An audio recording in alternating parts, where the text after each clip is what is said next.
Okay, sanibonani, igama lami uManibonga Ngcebekhulu. Njengoba bafethu sike sayithinta ngekharikhulamu ukuthi yini. Sithintile ikharikhulamu sayisho ukuthi yini. Njengamanje ake siqhubekeni nayo. Ke sibone nanka ama-types of curriculum. Ama-types of curriculum lawa ave balulekile kakhulu lawo education yethu ukuthi njengoba abaqeqeshwayo othisha nathi kothisha uqobo lwethu ukuthi siwazi ukwa-understand ama-types of curriculum ngoba abaningi angazi noma ngizothi abakunakile noma bayaziba kodwa ama-types of curriculum kufanele ukuthi uwa-understand ukuthi anhloboni kanti futhi akhandelwe ini.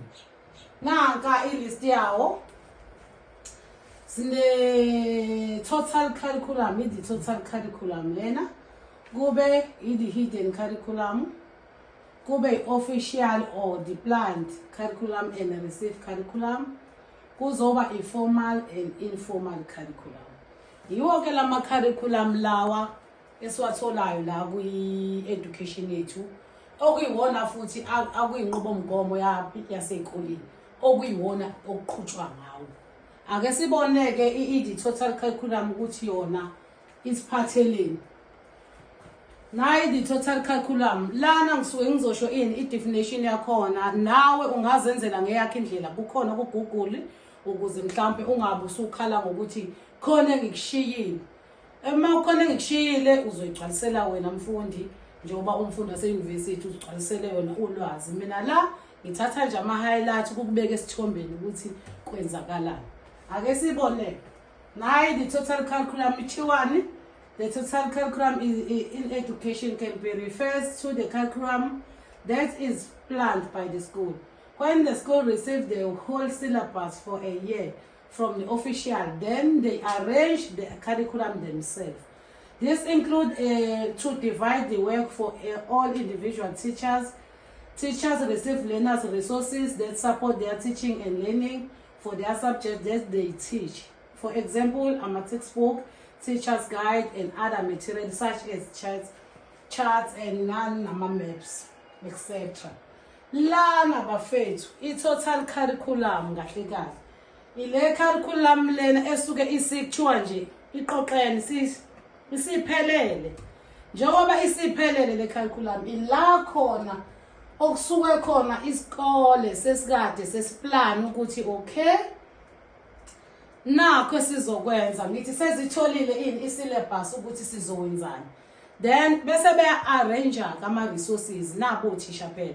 Othisha baqashiwe esikoleni angithi sebeya-arrange-ke la khona sebenikezwa khona ama-subjects abo abawafundisayo.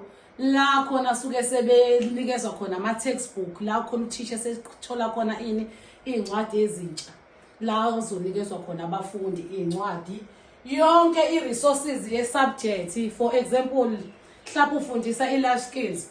Life skills kufanele kube nani unikezwa ama-textbook akhona unikezwa nama-DVD akhona ngoba iyaphuma ne-teacher's guide ukuthi ikwenziwani laphana elokhuzini. Phinde futhi unikezwe ama-opende nobumba ama-resources okwenza okufundisa phela i-creative art. Ngeke uzuyifundise emoyeni ungayiphethe upende, ungayiphethe ubumba lokukhande ama-sculptures lawa akhandwayo, ungayiphethe imisizi leyo kudwetshwa, ngeke uzuyifundise. So ila uthisha khona sethola khona izinto zonke eziphelele for i-subject yakhe ngoba njengoba kushiwo ukuthi i-arrange for individual teachers ukuthi wena Ngcebekhulu nayi life skills yakho nabo pende bakho nanka ama-textbook nakho ozokusebenzisa konke lokhu phela nonyaka.